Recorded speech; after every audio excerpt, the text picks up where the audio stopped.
안녕하세요. 서울대학교 산업공학과 DSBA 연구실 김재희라고 합니다. 오늘 소개해드릴 논문은 지난 2024년 콜름에 억셉된 ORPO Monolithic Preference Optimization Without Reference Model 이라는 논문입니다. 해당 논문은 Preference Learning에서 필요했던 여러 가지 작업들을 상당히 단순화시키고 학습 과정을 안정화시키는 논문으로서 여러 가지 살펴볼 점들이 있어 소개해드리게 되었습니다. 우선 목차는 다음과 같습니다. 프레퍼런스 러닝의 개념에 대해서 먼저 설명드리고 그 이후에 프로포즈드 메소드에 대해서 말씀드린 이후 실험 결과와 컨클루전 순으로 이야기해 보도록 하겠습니다. 첫 번째로는 저희가 흔히 LLM 학습의 가장 최종 단계에서 많이 사용되는 RLHF나 DPO와 같은 프레퍼런스 러닝입니다. 라지 랭귀지 모델에 대해서 얘기를 해보자면 사실 LLM들의 프리트레인 태스크는 다음 단어를 예측하는 태스크를 사용을 합니다. 이는 보통 랭귀지 모델링이라고도 얘기를 하고 GPT 모델이 발표된 이후로 현재 최근까지 대부분의 LLM들이 사용하는 태스크인데요. 이때 보시는 바와 같이 위에 있는 문장에 대해서 각각의 단어들을 맞추는 작업을 수행하는 식으로 사전학습이 되어 있는 모델들을 가지고 챗봇과 같이 질문에 대해서 답변을 해달라고 요청을 했을 경우에는 두 태스크 간에 조금 차이가 있습니다. 위에서 보시는 바와 같이 프리트레인 태스크 같은 경우에는 자연스러운 문장을 그냥 계속해서 이어서 생성하면 되지만 사실 챗봇으로서 동작하기 위해서는 입력된 질문에서 필요한 내용들을 이해하고 이때 내용들에서 요청했던 조건들 여기서는 구체적인 AI 사용 미션을 제시하라 하고 블록체인 분야는 피하고 싶다. 사명은 멋있었으면 좋겠다. 투자를 받기 쉬웠으면 좋겠다와 같은 여러 가지 제약들이 있지만 이것들을 이해해서 알맞은 답변을 생성하기에는 프리트레인 태스크는 적절하지 못하다는 한계점이 있습니다. 이를 극복하기 위해서 GPT 3.3 모델부터 적용이 되었던 SFT나 RLHF, DPO와 같은 방법론들이 또 2단계 혹은 3단계 학습 방법론으로서 파인 튜닝에 적용되고 있습니다. 이때 SFT와 RLHF 혹은 DPO가 다른 점을 얘기를 해보자면 SFT로 대표되는 학습 방법론은 인스트럭션 튜닝이라고 얘기를 하고 이는 사용자가 요청하는 다양한 사항들에 대해서 이해하고 적절한 답변을 생성하는 데 초점을 맞추고 있고 이 인스트럭션 튜닝이 되어 있는 모델을 가지고 추가적으로 학습을 하는 프리퍼런스 러닝의 경우 RLHF와 DPO를 적용을 하게 되는데 안전하고 유용한 답변, 즉 조금 더 안정성 그리고 조금 더 관련이 되어 있는 답변을 생성하도록 유도한다는 점에서 차이가 있습니다. 여기서 프레퍼런스 러닝에 초점을 맞춰 보자면 RLHF가 가장 첫 번째 방법론이다 라고 할 수 있을 것 같은데요. RLHF 학습 방법론은 총 3가지 모델을 이용을 하게 됩니다. 첫 번째 모델은 폴리시 모델이라고 하는 RLHF를 통해서 학습하고자 하는 모델을 의미를 하게 되고 두 번째로는 레퍼런스 모델, 즉 RLHF 학습을 할 때 학습 대상이 아니라 학습 대상이 되는 모델의 레귤러라이제이션을 위해서 사용되는 모델이라고 생각해 볼 수 있습니다. 세 번째로는 리워드 모델이 있는데요. 이는 폴리시 모델이 안전하고 유용한 문장을 생성하고 있는지에 대한 점수를 매겨주는, 즉 리워드를 생성하는 모델로서 이 리워드 모델이 생성한 점수가 결국 PPO라고 하는 방법론을 통해서 다시 폴리시 모델로 학습이 되게 역전파가 되게 됩니다. 그래서 RLHF의 목표라고 한다면 리워드를 최대화하면서 안전하고 유용한 답변을 생성할 수 있도록 하면서도 기존의 생성 모델들이 가지고 있던 요청에 대한 적절한 응답을 생성하는 능력은 유지하도록 학습하고 싶어 합니다. 그래서 오른쪽 위에 보이시는 수식이 RLHF의 오브젝티브 펑션인데요. 보신 바와 같이 앞의 텀에서는 질문 X에 대한 답변 Y가 Y를 가지고 생성한 리워드 값은 최대화하도록, 즉 유용하면서도 안전한 답변을 생성을 해야 되지만 그와 동시에 레퍼런스 모델의 생성문과 학습이 되고 있는 모델의 생성문이 너무 멀어지지 않아서 생성하고 있는 능력 자체가 떨어지는 안 되는 상황을 가지고 있습니다. 그래서 이를 통해서 RLHF는 모델이 생성한 문장이 사람들이 생각하기에 더 선호하는 문장 혹은 더 안전한 문장이 될 수 있도록 학습하는 방법론이다 라고 할 수 있습니다. 두 번째로는 RLHF 이후에 나온 DPO라고 하는 방법론인데요. DPO는 2가지 모델을 이용해서 학습을 진행하게 됩니다. 첫 번째로는 폴리시 모델이라고 하는 학습 대상이 되는 모델이 될 것이고 두 번째 모델은 레퍼런스 모델, 즉 DPO 학습을 할 때 여전히 RLHF와 비슷하게 레귤라이제이션을 위해서 사용되는 모델입니다. DPO의 목표라고 한다면 리워드를 활용을 해서 최대화하되 안전하고 유용한 답변을 생성하고 기존 모델의 생성 능력을 유지한다는 점에서는 RLHF와 비슷합니다. 하지만 DPO 논문을 살펴보면 RLHF objective 펑션을 도출하는 과정에서의 여러 가지 수식들을 전개함으로써 결국에 리워드 텀이 필요가 없고 오른쪽 위에 보이는 것처럼 레퍼런스 모델과 폴리시 모델의 생성 확률의 비율만 구한다면 두 확률의 비율을 통해서 거의 완벽하게 RLHF의 목표를 달성할 수 있다라고 얘기를 하고 있습니다. 그래서 RLHF랑 DPO가 다른 점이라고 한다면 레퍼런스 모델의 생성 확률을 기준으로 폴리시 모델의 생성 확률이 올바른 답변에 대해서는 높아지도록 그리고 잘못된 답변에 대해서는 낮아지도록 조정하도록 학습을 하고 있습니다. 그런데 RLHF랑 DPO가 가지고 있는 공통적인 한계점들이 있습니다. RLHF랑 DPO는 매우 복잡한 학습 과정과 큰 학습 비용이 발생을 하게 됩니다. 왜냐하면 프리트레인을 시킨 모델을 가지고 와서 인스트럭션 튜닝 데이터를 이용해서 SFT까지 학습이 된 모델이 있을 때 이를 SFT 모델이라고 할 수 있는데요. RLHF나 DPO 모두 이 SFT 모델을 가지고 와서 리워드 모델을 별도로 학습을 시키기도 하고 아니면 프레퍼런스 데이터셋 하나의 질문에 대해서 적절한 질문, win 질문과 그리고 적절하지 못한 질문, lose 질문 데이터를 모두 만들어야 됩니다. 그럼 이렇게 생성된 데이터를 이용을 해서 RLHF 같은 경우에는 큰 모델, 70빌리언짜리 모델 3가지, 폴리시, 레퍼런스, 그리고 리워드 모델까지 3가지 모델을 활용해서 학습을 해야 되고요. DPO 같은 경우에도 2가지 모델, 폴리시랑 레퍼런스 모델을 활용을 해야 됩니다.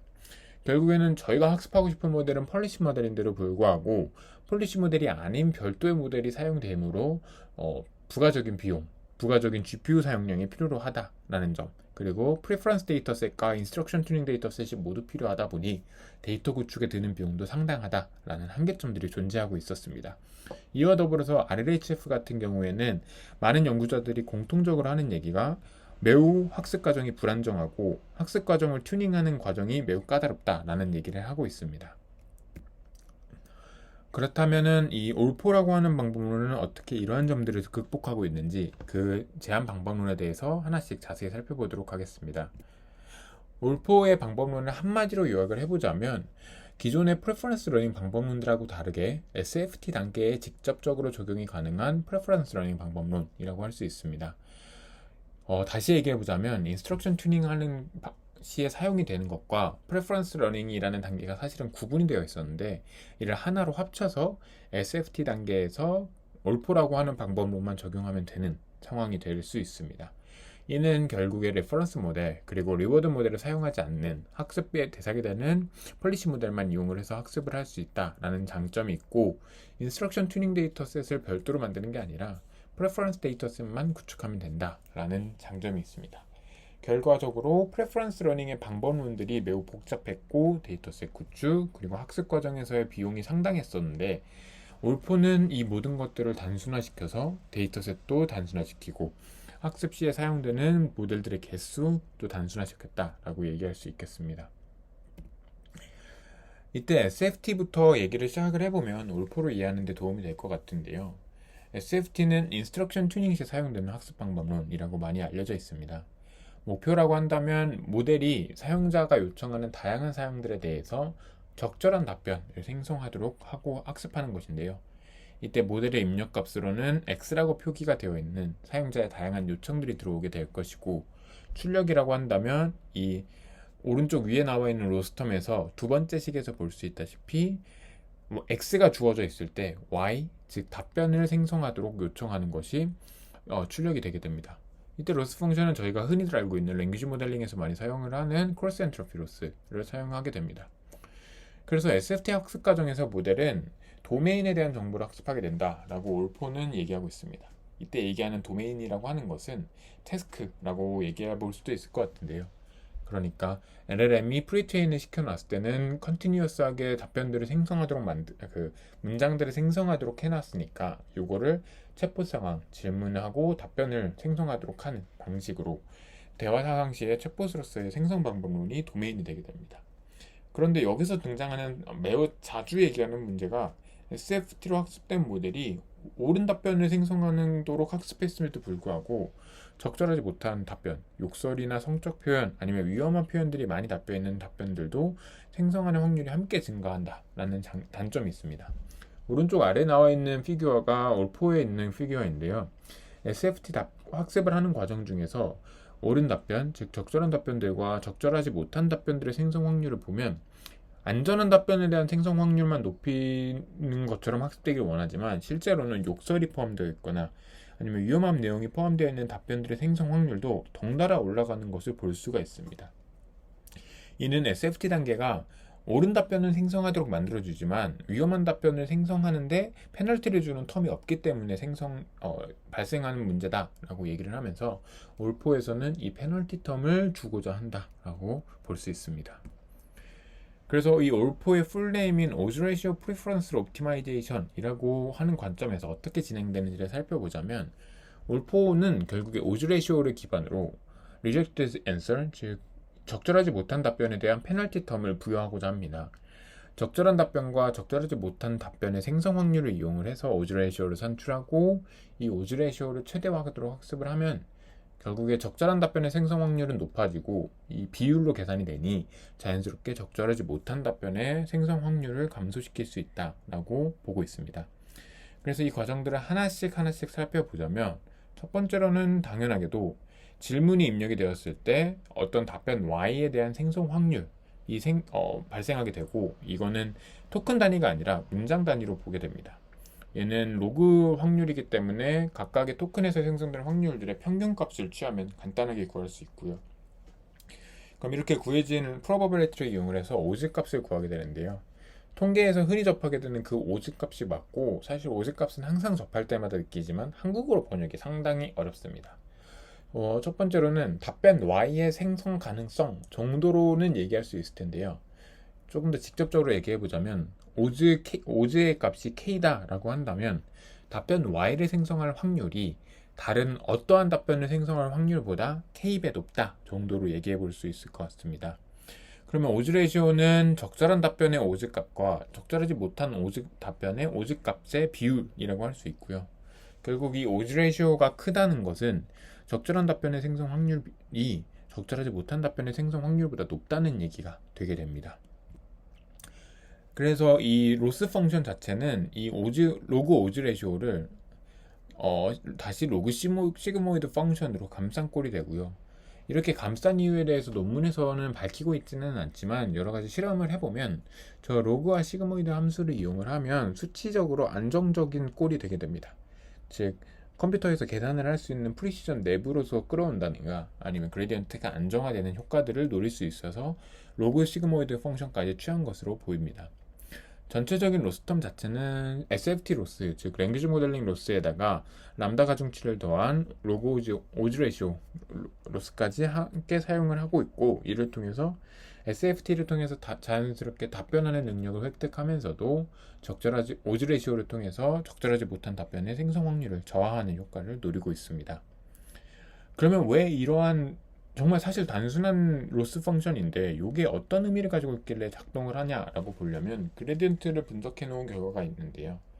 올포의 그레디언트는 두 가지 요소로 분해가 가능하고 보시는 것처럼 델타랑 H 텀으로 나눠지게 됩니다.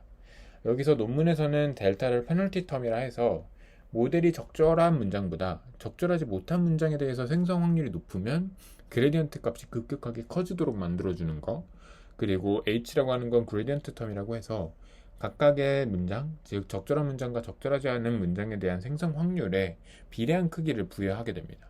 그러면 적절한 문장이 만약에 낮은 생성 확률을 가지면 그레디언트 값을 확 키워서 적절한 문장에 대해서 높은 생성 확률을 가지도록 학습을 시키는 그레디언트가 생성된다 라고 볼 수 있을 것 같습니다. 그럼 이렇게 올포의 제한 방법론까지 살펴봤으니까 실제로 실험 결과들을 살펴보도록 하겠습니다. 익스페리멘털 셋업부터 얘기를 해보자면 모델 같은 경우에는 다양한 크기의 사전학습 모델을 이용을 합니다. 구체적으로는 125밀리언부터 7빌리언 크기까지의 모델을 이용을 하고 있고요. 특히 인스트럭션 튜닝이나 프레퍼런스 러닝이 적용되지 않은 완전히 프리트레인만 된 모델의 올포를 사용하고 있습니다. 베이스라인으로는 DPO와 RLHF를 사용을 하고 있고 각 모델에 대해서 이 두 방법론은 SFT가 적용된 이후에 적용되는 방법론인 만큼 SFT 학습을 하고 베이스라인 학습을 통해서 성능을 비교합니다. 조건으로는 SFT는 1회 폭을 학습을 하고 DPO와 RLHF는 4회 폭을 학습을 시키고 있다라고 얘기합니다. 또한 RLHF 같은 경우에는 리워드 모델이 필요로 하기 때문에 리워드 모델은 RLHF OPT 350밀리언을 훈련을 시켜서 사용을 한다라고 얘기하고 생성된 문장의 품질도 최근에는 리워드 모델의 점수로 많이 보고 있기 때문에 OPT 1.3빌리언 모델을 리워드 모델로 훈련시켜서 생성된 문장의 품질 평가에 사용하고 있다라고 얘기합니다. 엑스페리먼트 1을 보시면 알파카 이벨 점수를 볼 수가 있는데요. 1.0과 2.0 모두 동일한 평가 요소를 가지고 있습니다. 즉 생성된 문장에 대해서 GPT-4나 GPT-4 터보를 이용을 해서 오토매틱 이밸루에이션 벤치마크를 하게 되는데요. 평가 요소는 사실 질문한 내용에 얼마나 적절한 답변을 뱉느냐라는 점을 평가하게 됩니다. 보시게 되면 당연하게도 SFT나 DPO 대비해서 높은 인스트럭션 팔로잉 능력을 가지고 있는 걸 확인을 해볼 수가 있고 특히나 Phi2 모델의 올포를 적용한 경우에는 그냥 단순히 SFT와 DPO를 적용한 경우보다 훨씬 나은 성능을 확인할 수 있습니다. 하지만 단순하게 SFT의 학습보다 긴 에폭이 훈련되어 있기는 하기 때문에 사실 이게 엄밀한 비교인가? 왜냐하면 올포에도 SFT 텀이 있기 때문에 SFT를 1회폭 훈련시키고 DPO를 4회폭 하는 거랑 SFT를 4회폭 하면서 올포로 적용한 게 과연 페어한 비교인지는 조금 고민해 볼 필요는 있을 것 같습니다. 라마2 챗 같은 경우에는 메타에서 학습시킨 인스트럭션 튠드 모델인데요. 올포를 통해서 라마2에다가 올포를 적용한 경우에 더 높은 성능을 기록을 하고 있는 걸 확인할 수가 있고 여기에 DPO가 없는 이유가 DPO 모델의 경우에는 모델 학습이 잘 되지 않아서 애초에 평가할 만큼의 성능이 나오지 않았다. 답변이 제대로 도출되지 않았다라는 점을 보여주면서 이전의 프리퍼런스 러닝 방법론들이 확실히 불안정한 점을 확인할 수 있습니다. 제파이어 역시 공개된 데이터를 이용을 해서 SFT와 DPO로 훈련을 시킨 미스트랄 모델이라고 할 수 있는데요. 이때 알파와 베타는 데이터 품질의 차이입니다. 베타가 더 좋은 데이터로 학습을 시킨 모델인데요. 데이터 품질에 관계없이 올포로 훈련한 경우가 DPO로 훈련한 경우보다 훨씬 더 높은 성능을 보이고 있는 걸 확인해 볼 수 있습니다. 다음으로는 리워드 디스트리뷰션, 즉 리워드 모델을 이용을 해서 각각의 학습 방법론별로 얼마나 안전하고 적절한 답변을 생성하는지 평가하는 것이라고 할 수 있습니다. 두 그림은 두 가지 다른 데이터셋, HHF, RLHF 데이터셋과 울트라 피드백 데이터에 대해서 올포랑 각 방법론에 대결을 시켰을 때의 리워드 모델 점수를 보여주고 있습니다. 보시면 올포가 모델 크기에 관계없이 기존 인스트럭션 튜닝 혹은 프레퍼런스 러닝 방법론 대비해서 적절하고 안전한 성능을 보여주고 있는 걸 확인할 수가 있습니다. 이때 각 학습 방법론 대비해서 올포의 승리 비율을 측정한 것이기 때문에 이때 승리라고 한다면 각각의 모델이 하나의 질문에 대해서 생성을 하게 되고요. 그러면 올포랑 SFT의 생성문을 비교해서 리워드 모델 점수가 더 높은 경우 그 케이스에 대해서 이겼다라고 보고 있는 겁니다. DPO를 제외한 SFT와 PPO 방법론에 대해서, 즉 RLHF에 대해서는 올포가 모델 크기와 관계없이 항상 더 낮지만 DPO의 경우에는 모델의 크기가 커질수록, 즉 OPT 1.3배 정도가 되어야 확실히 올포가 우위를 가지고 있는 모습을 보여주면서 올포가 어느 정도 스케일링이 필요한 방법론일 수 있겠다라는 얘기를 하고 있습니다. 다음으로는 리워드 디스트리뷰션을 직접적으로 살펴보는 장표인데요. 방법론별로 보면 오른쪽으로 갈수록 더 안전한 답변을 생성한 점수라고 볼 수 있기 때문에 이 디스트리뷰션의 모드 자체가 오른쪽으로 몰려 있어야 좋습니다. 근데 방법론별로 SFT 대비해서 리워드 모델의 이 점수 분포가 이동하는 양상이 다르게 나타나는 게 확인이 됩니다. 올포 같은 경우에는 가장 우측으로 디스트리뷰션 자체가 이동한 걸 확인해 볼 수가 있어서 붉은색 디스트리뷰션이 가장 오른쪽에 위치하고 있다라는 걸 직접적으로 볼 수가 있고요. DPO는 상대적으로, 즉 PPO나 SFT보다는 오른쪽으로 이동을 해 있긴 하지만 올포 정도로는 이동하지 못한 모습을 보이고 있고, RLHF는 특이하게도 단순한 SFT 대비해서 분포 변화가 거의 없습니다. 이에 대해서는 점수가 낮기도 하고 방법론의 불안정성으로 인해서 사실 RLHF의 리워드 디스트리뷰션이 제대로 학습한 RLHF라면 이동을 해야 됩니다. 이동을 못했으니 방법론이 불안정해서 효과적으로 학습되지 않았나 라고 개인적으로 생각하고 있습니다. 그 다음으로는 렉시컬 다이버시티를 보고 있습니다. 이는 생성문들이 얼마나 다양한지, 다양한 표현을 썼다든가 다양한 문장을 구성한다든가 라는 점을 확인해 보기 위해 쓰고 있는데요. 다양성 지표로는 제미나이 프로가 생성한 센텐스 인베딩의 코사인 유사도를 보고 있고요. 두 가지 지표를 통해서 생성문의 다양성을 보는데 PID, Per Input Diversity라고 하는 것은 하나의 사용자 요청에 대해서 K개의 문장을 생성해 놓고 이때는 샘플링 방법론을 이용을 해서 제너레이션을 하게 됩니다. 이 K개의 문장 각각에 대해서 다이버시티를 측정을 하는 경우라고 할 수 있습니다. PID는 결국에 요청이 하나일 때 얼마나 여러 가지 생성을 할 수 있냐라는 점을 보여주고 싶은 것이고, AID, Across Input Diversity라고 하는 것은 전체 데이터의 생성문의 다양성입니다. 즉, 인풋 단위가 아니라 데이터 전체 단위로 봤을 때 얼마나 다양한 표현을 쓰냐라는 점인데요. 이 PID 같은 경우에는 DPO가 올포 대비해서 다양한 문장을 생성한다라고 얘기를 하고 있습니다.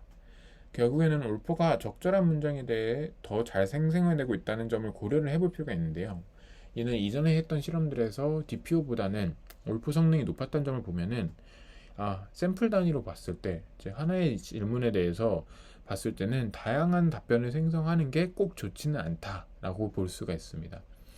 DPO의 다양성 지표가 높기는 하지만 결국에는 다양한 답변을 한다는 것이 모든 질문들에 대해서 적절한 답변을 하는 게 아니라 하나의 질문에 대해서 어떤 경우엔 적절한 답변을 하기도 하지만 워낙 다양한 답변을 하다 보니 어떠한 답변은 적절하지 못한 경우도 있었다라고 볼 수 있을 것 같습니다. AID로 보자면 올포가 DPO 대비해서 다양한 문장을 생성하고 있다라는 점을 확인할 수 있는데요.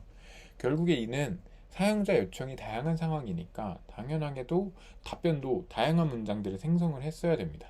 즉 A 질문에 대해서는 A라는 표현들이 많아야 되고 B 질문에 대해서는 B라는 표현들이 많아야 되는데 이는 DPO보다 올포가 훨씬 더 그런 측면이 잘 반영되고 있구나 라는 것을 알 수가 있습니다. 마지막으로는 왜 올포여야 되는지, 즉 왜 probability ratio가 아니라 odds ratio를 쓰고 있는지에 대해서 간단한 실험이 있습니다.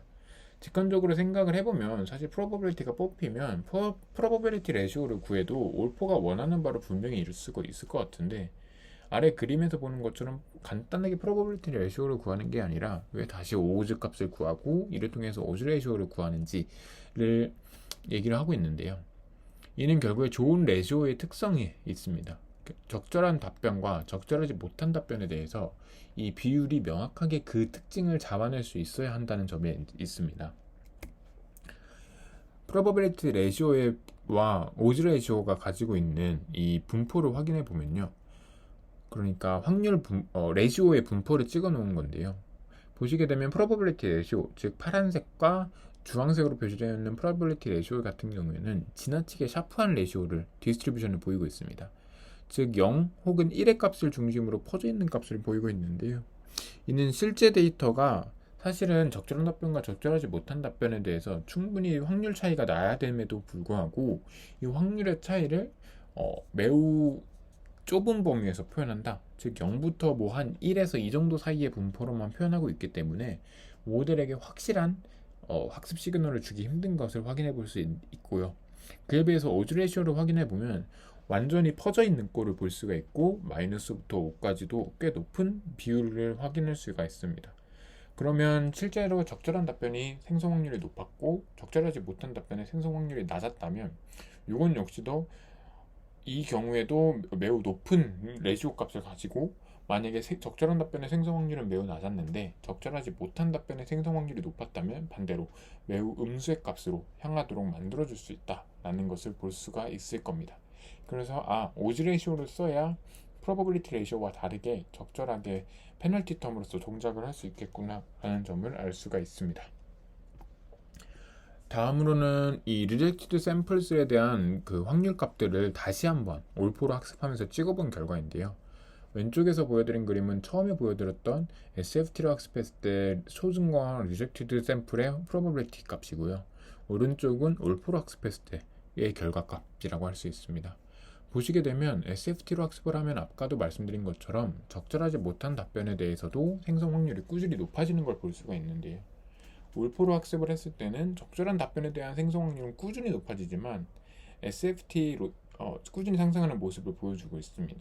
이는 결국에 SFT 로스랑 오즈 레시오 로스를 쓰고 있다 보니까 질문에 대해서 답변 생성 능력이 강화되고 있구나 라는 점을 확인해 볼 수 있고, 그 다음으로 올포 학습 시에는 리젝티드 샘플에 대한 확률 값이 한 1000회포, 1000스텝 이후에는 계속해서 감소를 하고 있는 걸 볼 수가 있습니다. 이는 오즈 레시오 로스가 적절하지 못한 답변에 대해서는 생성 확률을 잘 억제를 시키는구나, 페널티 텀으로서 오즈 레시오가 정말 잘 작동하는구나 라는 것을 직접적으로 보여주는 실험이다 라고 할 수 있을 것 같습니다. 네, 여기까지가 올포의 제한 방법론에 대한 구체적인 설명과 실험 결과들이었는데요. 그 다음으로는 결과로 마무리해 보도록 하겠습니다. 네, 결론입니다. 결론을 살펴보자면 결국에는 오즈 레시오 기반의 프레퍼런스 러닝 방법론을 제안한 논문이었습니다. 이 오즈 레시오 기반의 프레퍼런스 러닝 로스를 SFT와 통합해서 학습을 함으로써 3단계로 이루어졌던 기존의 프레퍼런스 러닝 단계에서 마지막 단계를 지우고 SFT 단계만으로도 마무리가 될 수 있도록 해주었습니다. 기존의 RLHF나 DPO 대비해서 높은 인스트럭션 팔로잉 능력과 리워드 성능을 기록을 하고 있고, 오즈 레시오의 사용 효과나 학습 과정에 대해서 정말로 다양한 분석들을 제공한다는 점에서 좋은 논문이라고 생각합니다. 그에 비해 단점 혹은 한계점이라고 한다면 RLHF와 DPO의 실제 성능 리포팅에 제한이 있습니다.